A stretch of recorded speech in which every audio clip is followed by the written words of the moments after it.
Estamos en el tercer domingo después de Pascua. Lectura de la epístola del apóstol San Pedro.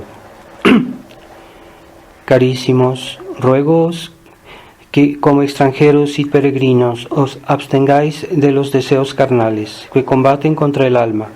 Observad vuestra buena conducta entre los gentiles, para que así como ahora murmuran de vosotros como de malhechores, considerándoos por vuestras buenas obras, glorifiquen a Dios en el día que venga a visitarlos. Someteos, pues, a toda humana criatura por Dios, ya sea el Rey como soberano que es, ya a los gobernadores, como enviados por Él para castigo de los malhechores y para alabanza de los buenos. Esa es la voluntad de Dios, que haciendo bien, hagáis enmudecer la ignorancia de los hombres imprudentes. Portaos como libres y no teniendo la libertad a manera de velo para encubrir la malicia, mas como siervos de Dios, honrad a todos, amad a vuestros hermanos, temed a Dios, dad honor al Rey. Siervos, sed obedientes a los señores con todo respeto, no solo a los buenos y moderados, sino aun a los de recia condición, porque esto es lo que agrada a Dios en Jesucristo, Señor nuestro. Continuación del Santo Evangelio según San Juan. En aquel tiempo dijo Jesús a sus discípulos: dentro de poco ya no me veréis, mas poco después me volveréis a ver, porque me voy al Padre. Entonces dijéronse entre sí algunos de ellos: ¿qué nos querrá decir con esto? Dentro de poco no me veréis, mas poco después me volveréis a ver, porque me voy al Padre. Y decían: ¿qué es esto que nos habla un poco? No sabemos lo que quiere significar. Entendió Jesús que le querían preguntar y les dijo: ¿disputáis entre vosotros de esto que he hablado? Dentro de poco ya no me veréis, y más poco después me volveréis a ver. En verdad os digo, lloraréis y gemiréis, y el mundo se gozará, andaréis tristes, mas vuestra tristeza se trocará en gozo. La mujer cuando da a luz está triste, porque ha venido su hora, mas después que ha tenido un niño ya no se acuerda del aprieto, por el gozo de que ha nacido un hombre para el mundo. Pues también ahora vosotros tenéis tristeza, mas otra vez os veré y se gozará vuestro corazón, y ninguno os arrebatará vuestro gozo. En el nombre del Padre, del Hijo y del Espíritu Santo. Amén. Ave María Purísima, sin pecado concebido. Estimados hermanos, estamos en el tercer domingo después de Pascua y hemos escuchado cómo nuestro Señor anima a los apóstoles, porque este Evangelio se puede aplicar tanto al momento que precedió la pasión de nuestro Señor, cuando dijo que en un tiempo no lo verían y después lo volverían a ver y que su corazón sería consolado. Pues sí, se puede decir de ese momento que Jesucristo resucitó y que ellos fueron consolados por volver a ver a nuestro Señor después de un tiempo de separación. Pero también hay otro tiempo de separación que se puede aplicar a este Evangelio, que es el tiempo que sigue a la ascensión de nuestro Señor, y cuando Él volvió al cielo y dejó aquí en la tierra a la iglesia, ¿no? La iglesia que continúa su obra a través de los siglos, y es un pequeño tiempo, así dice nuestro Señor, un pequeño momento, porque este mundo, por más que dure, será muy poco comparado a la eternidad. Esta espera en la cual nosotros estamos después de 2000 años que la Iglesia existe, pues es poco tiempo, porque si se compara al tiempo que seguirá la resurrección final y la victoria de nuestro Señor, pues no es nada, es un pequeño momento.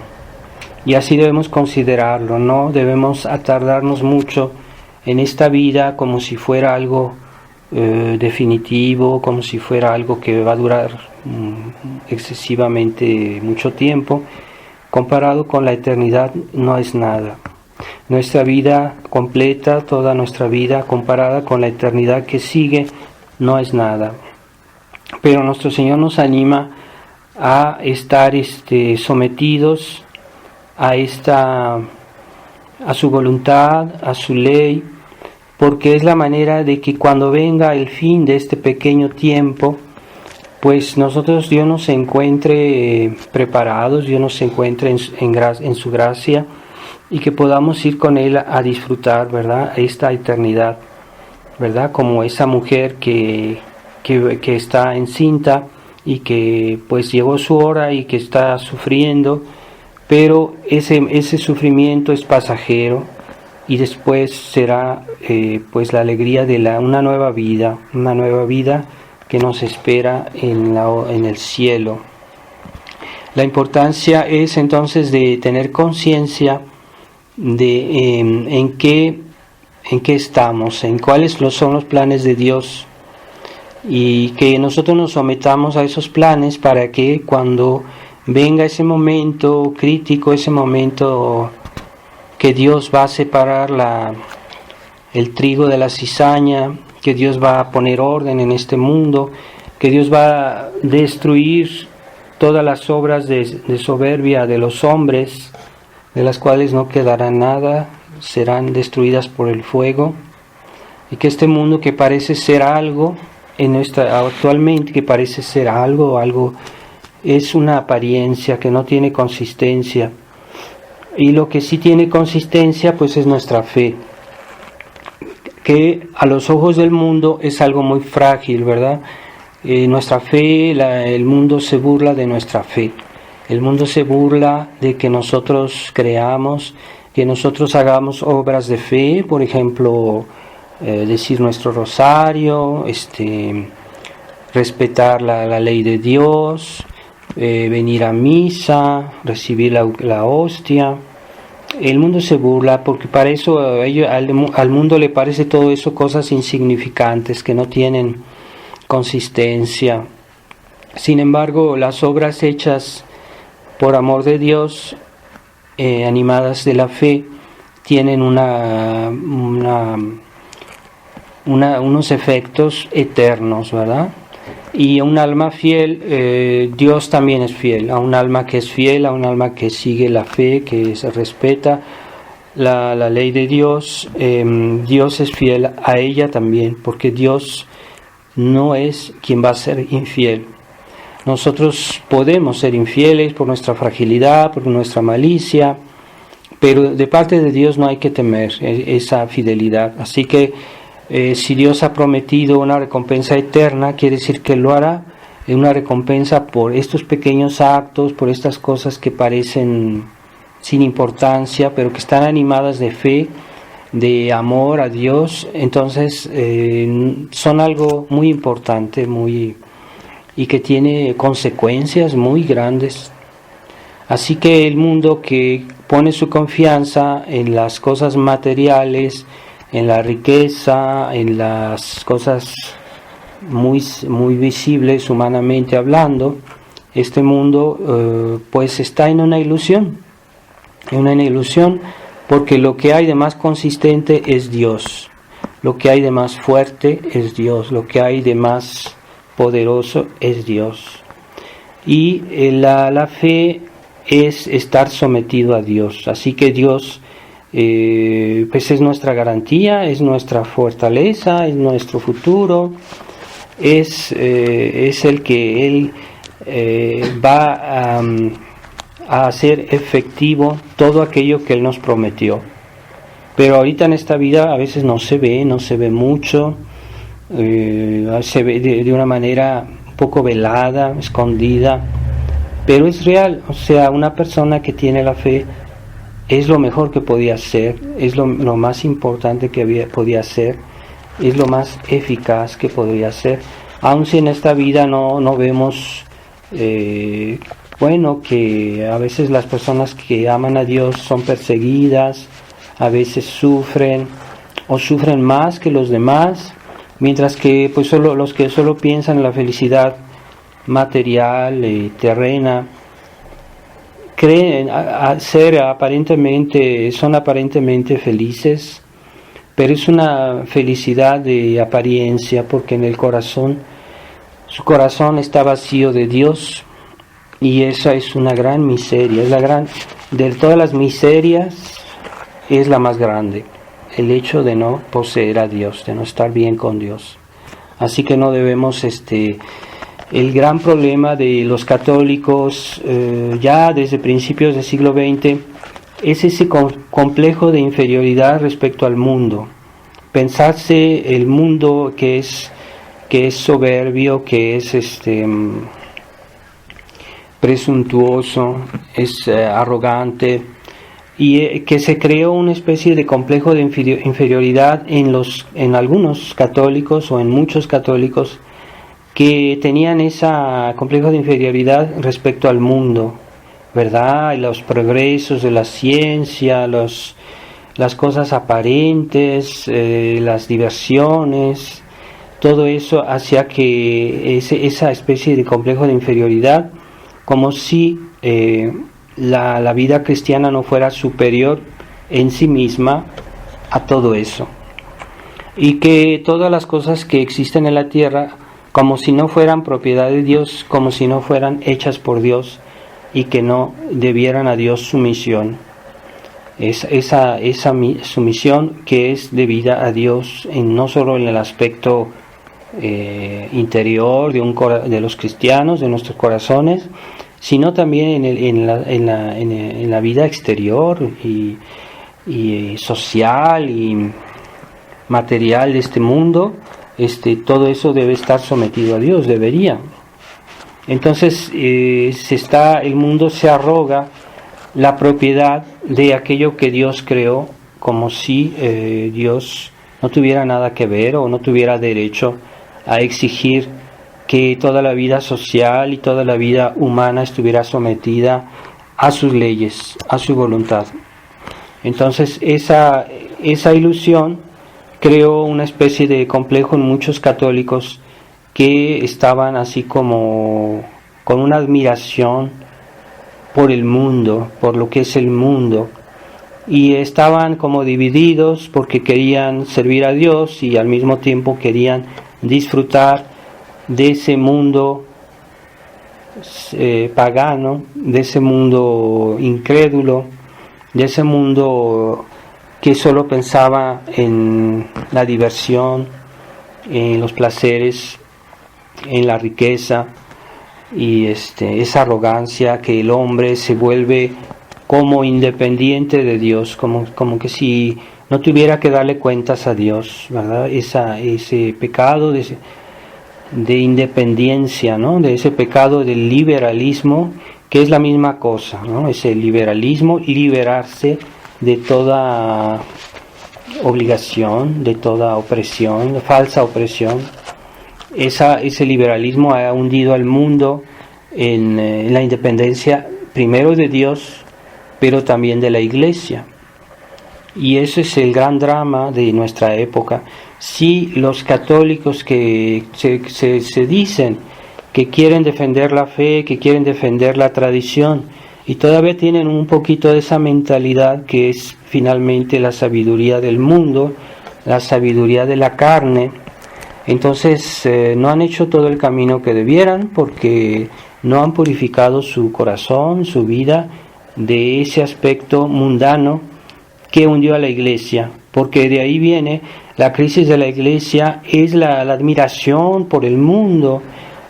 Como decía Juan 23, hay que abrir las ventanas de la Iglesia para que el mundo entre, el aire de este mundo, como si fuera un aire puro, pero no es un aire puro, es un aire fétido, un aire de liberalismo, de las nuevas costumbres, de las nuevas ideas, del pecado que hoy abunda.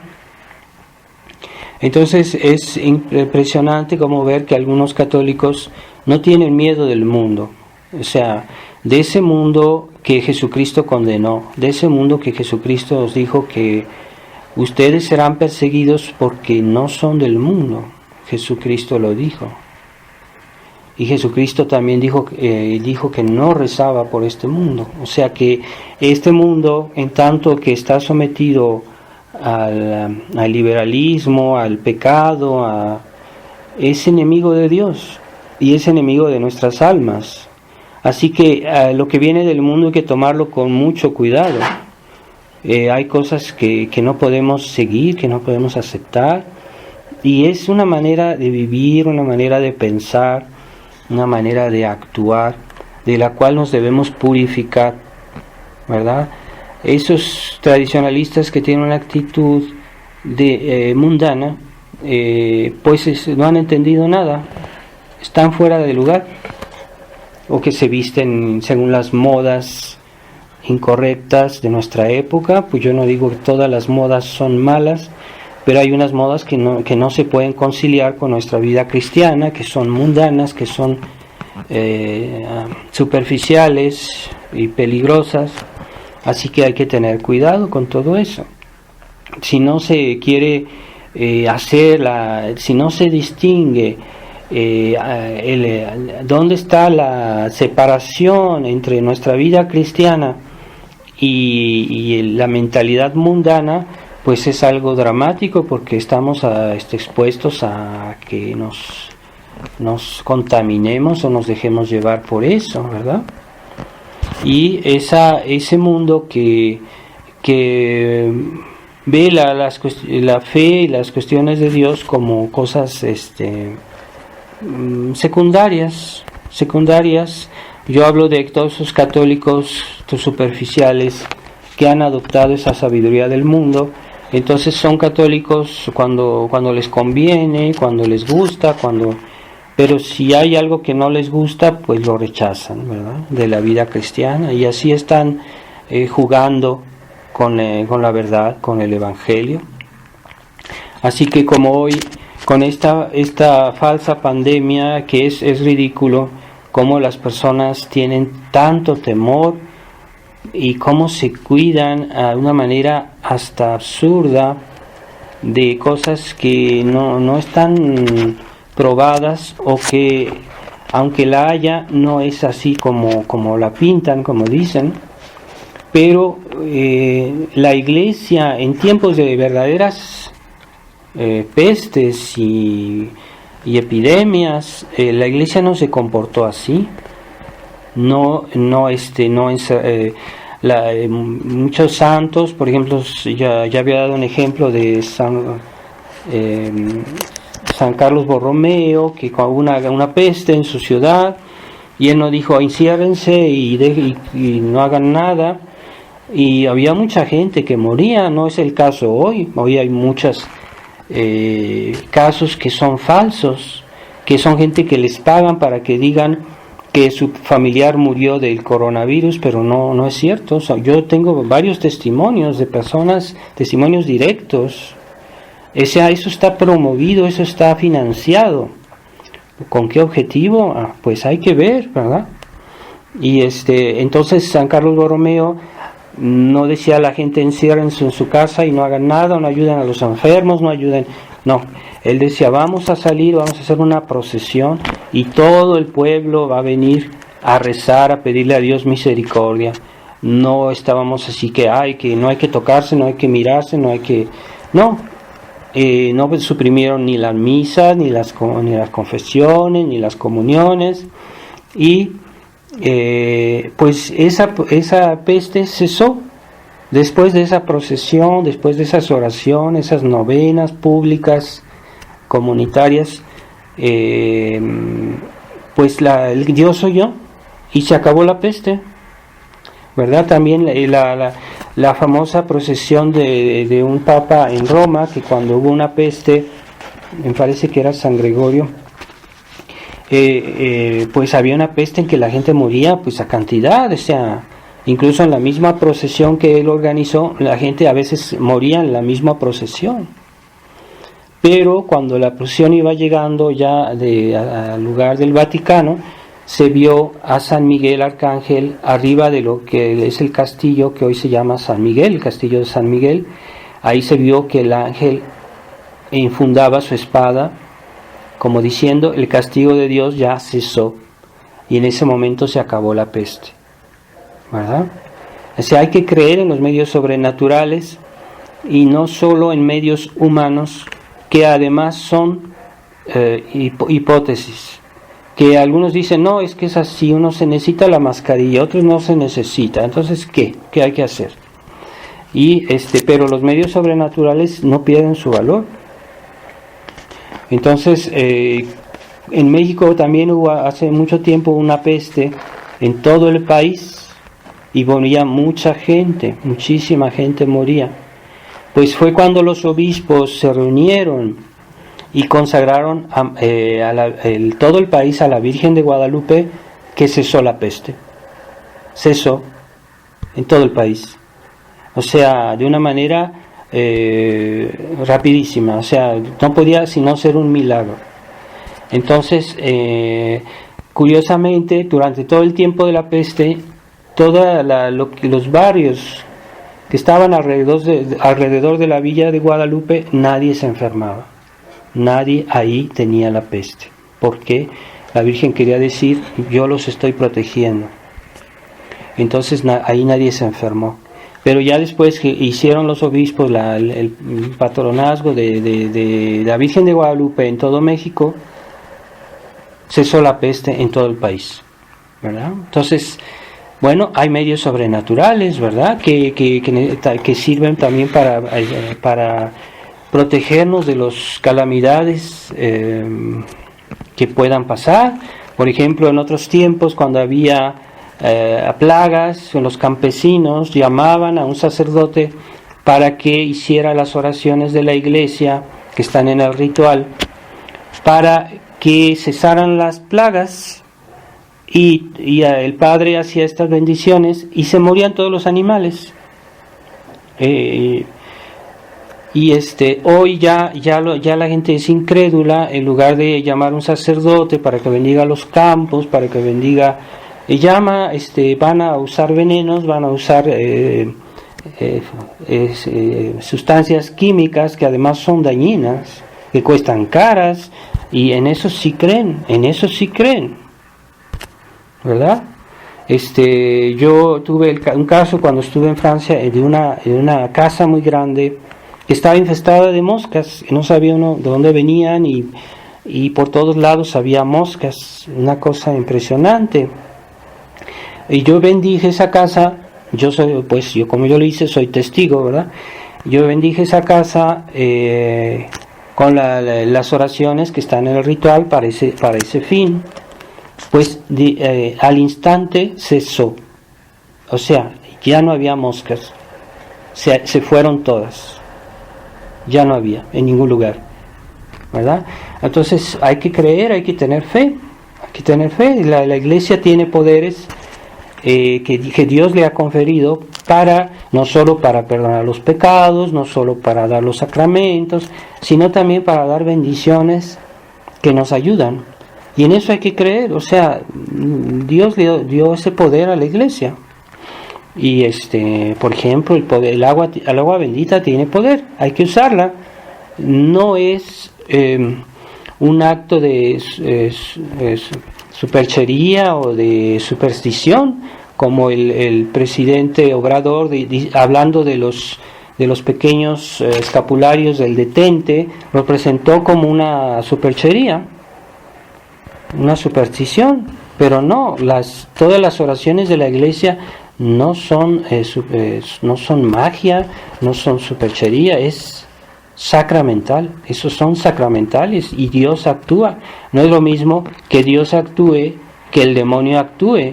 Así que cuando este presidente se acababa de ser nombrado presidente, se hizo bendecir por los brujos y por los chamanes, y eso sí es superchería, porque eso actúa por el poder diabólico. No es lo mismo un escapulario, que es un sacramental por el poder de la iglesia, del poder de Dios, y una ceremonia hecha por brujos diabólicos que sirven al demonio. No estamos en la misma sintonía. Así que hay que pensar en eso. Entonces, si yo y la gente ya no cree, ya no tiene fe en los medios de la iglesia, pues entonces creen en otra cosa, porque el hombre necesita creer en algo, y si no cree en Dios, pues entonces cree en el hombre, cree en la ciencia, cree en este mundo, en la sabiduría de la carne, la sabiduría de este mundo. Y ahora pues es impresionante cómo la gente toma precauciones para no contaminarse con el famoso virus, y que en realidad yo personalmente no he visto a ninguna persona que yo conozco enferma de eso. Entonces, ¿por qué de la misma manera que cuidan el cuerpo con tantísimas precauciones que son hasta ridículas, dignas de risa, ¿por qué no cuidan así el alma? También el alma se puede infectar. ¿De qué se puede infectar? Del pecado. Es peor el pecado que alguna enfermedad física. El pecado mata el alma. El pecado está en todas esas películas con inmoralidad, en esas modas. ¿Por qué no se protegen del pecado de la misma manera? Es que no creen en eso. Entonces, pues sí, ellos se dicen católicos, ¿verdad? Mucha gente se dice católica, pero no se cuida del pecado, pero sí del famoso virus, y andan siempre con sus máscaras, con sus precauciones ridículas, que ya parece como una ceremonial sectario, es como una superstición. Entonces, no, yo pienso que puede haber precauciones verdaderas y hay precauciones falsas. Pero porque si no creen en el Evangelio, sí creen en el mundo. Si no creen en la sabiduría de Dios, sí creen en la sabiduría de este mundo. Entonces es lo que está pasando. Y Dios castiga toda esa mentalidad farisaica, Dios la castiga.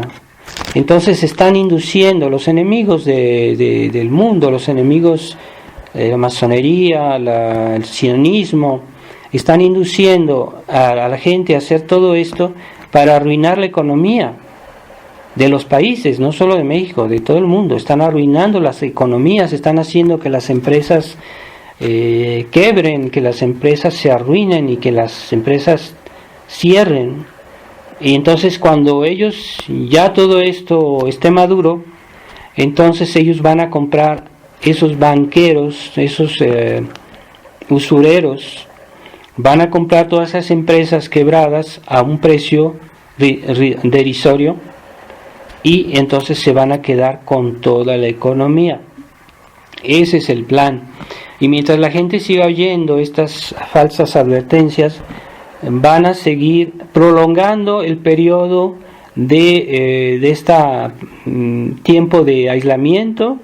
Ya hay quienes hablan que se necesitan 2 años, pero todo es una burla de la gente. Pero la gente cree en el mundo, la gente cree en la sabiduría del mundo y sigue todo eso. Entonces ellos lo van a prolongar cuanto puedan, porque entre más lo prolonguen, la economía de los pueblos va a ser más arruinada. Y ya hay países que están reaccionando contra eso y hacen bien, ¿verdad? Es lo que deberían hacer, dice. Pero la prensa dice que no, que están mal, que quieren destituir a esos presidentes, que quieren acabar con este encierro que está arruinando la economía. Después va a venir la hambruna, porque si no se trabaja, si no hay dinero, no hay quien trabaje, pues tampoco hay que comer. Y entonces eso es diabólico, todo eso. Pero lo que es de admirar es la credulidad de la gente a toda esa superstición. Entonces Dios nos libre de tanta necedad. Y pero el mundo los cristianos sobre todo, que no quieren vivir su vida cristiana seriamente, sí creen en este mundo, y hacen actos de fe. Hacen actos de fe. Entonces uno les dice y no entienden. Prefieren creer al mundo. Y es un castigo de Dios. Yo pienso sinceramente que esa incredulidad de no creer en Dios y en la iglesia, en la verdadera iglesia, yo no hablo de la iglesia conciliar, que es otra iglesia nueva, la iglesia tradicional, la iglesia católica, la verdadera iglesia católica. Entonces, si no quisieron creer en eso, Dios los castigó, porque ahora en lugar de creer en la iglesia y en Dios, creen en el mundo, creen en todos estos estafadores, engañadores que están en posesión de los medios de comunicación. Es una cosa tremenda ver esta ceguedad de la gente, de necedad, a qué punto puede llegar. Pero nosotros sí creemos en Dios, sí creemos en la iglesia, sí creemos, y también hay que creer, bueno, los pocos sacerdotes que todavía siguen la tradición, pues hay que también creer en lo que ellos dicen, ¿verdad? Porque si no, no hay ninguna referencia, y necesitamos someternos a Dios. Y como Dios es el autor de todo, es el creador de todo, Él tiene la llave de la solución a todos los problemas, así de simple. Si nos sometemos a Dios, tenemos la llave de la solución a todos los problemas. Solo que Dios procede gradualmente. Dios quiere someter primero nuestra alma a su ley, a su gracia, y después nuestra vida por las medios de las virtudes cristianas. No basta que yo esté bautizado, no basta que yo tenga la fe, no basta que yo ame a Dios de una manera inicial. Eso se tiene que ver en la práctica, en nuestras virtudes. Es que yo practico aquello que creo, yo me comporto como cristiano, yo vivo las virtudes cristianas, yo las practico, todas las virtudes cristianas. Entonces ahí el reino de Dios está creciendo, el reino de Dios se está extendiendo, y cuando hay personas que creen, personas que viven la vida cristiana, que tienen virtudes, entonces se puede hablar de una sociedad mejor, porque una sociedad donde hay personas buenas es una ciudad en la cual se puede vivir, en la cual se puede prosperar realmente, en la cual hay paz, hay orden, no hay actos de vandalismo, de maldades de los hombres. Es muy importante que el reino de Dios crezca, pero no es como muchos creen, ¿verdad? Que Dios haga un milagro y que todo se arregle así de un día para otro. No, Dios procede gradualmente, y la restauración del mundo después del pecado de Adán se hace de una manera gradual, y nosotros debemos entrar en ese orden de Dios. No podemos pretender que Dios arregle los problemas como muchos arrogantes y tontos quieren decirle a Dios lo que debe hacer. Es una soberbia impresionante de mucha gente que dice, no, pues Dios debería hacer esto, ¿verdad? Sí, claro, Él va a hacer tu capricho, Él está a tu servicio, claro que sí, ¿verdad? No, Dios es el que manda, Dios es el jefe, podríamos decirlo así. Entonces Dios procede de una cierta manera para restaurar las almas y restaurar el mundo. Primero quiere la conversión de los corazones, que creamos, que amemos y que enseguida respetemos, porque si uno dice yo te amo, Dios mío, o yo amo a mi prójimo, y después no se ve, no se oye, no se siente que Él ama en los actos, en los hechos, entonces es una falsa caridad, es una falsa fe. Como decía San Pablo, muéstrame por tus actos que crees, y yo te mostraré por tus actos tu fe, ¿verdad? Por tus actos, no por tus intenciones, por tus palabras, ¿verdad? Como esos tradicionalistas que quieren dar la lección a todo el mundo y en sus actos no se nota que sean muy católicos.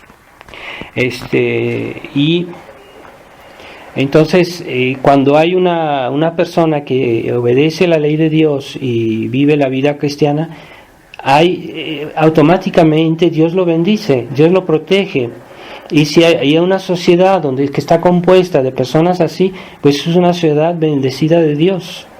Y ahí se manifiesta la providencia de Dios, Dios protege, ¿verdad?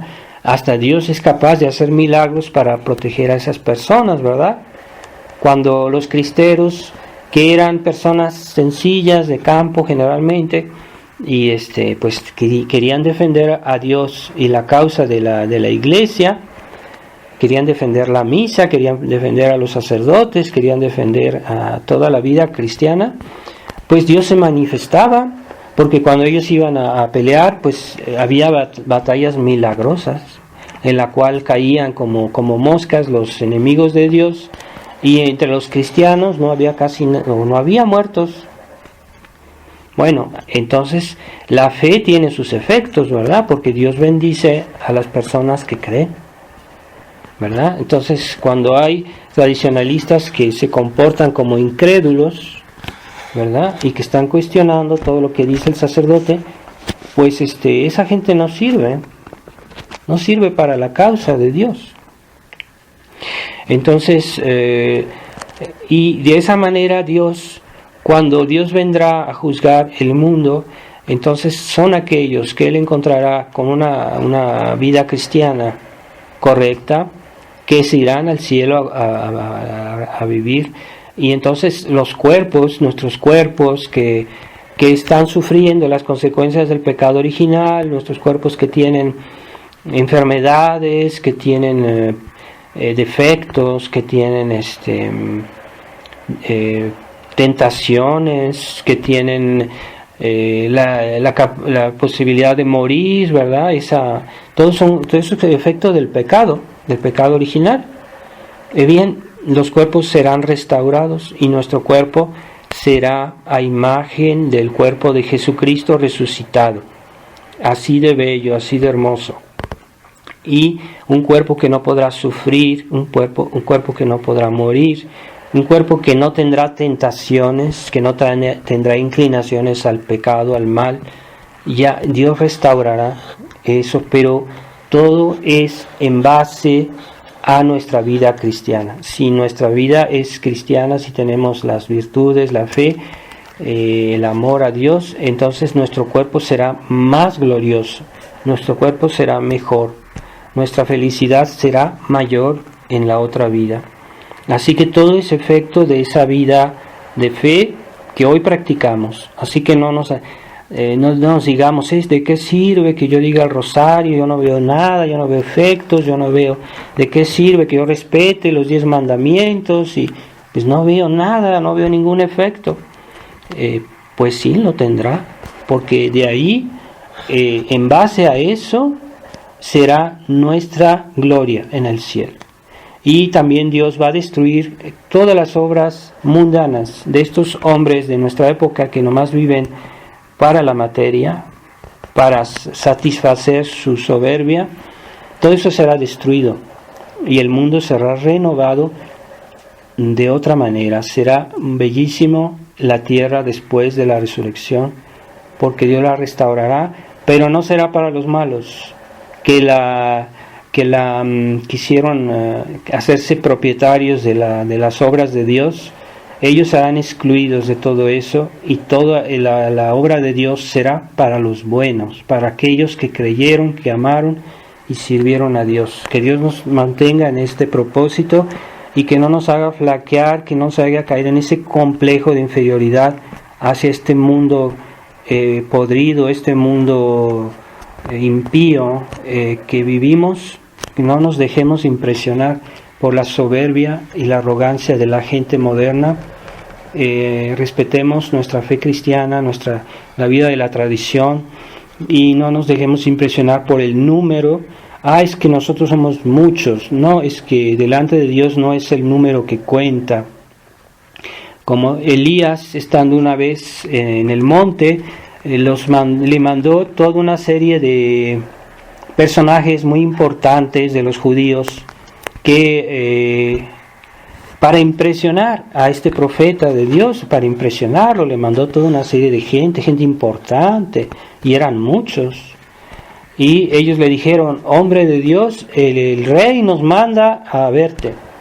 Y él les respondió: si yo soy de Dios, un hombre de Dios, que el fuego caiga del cielo y los consuma a todos ustedes. Y así pasó, ¿verdad?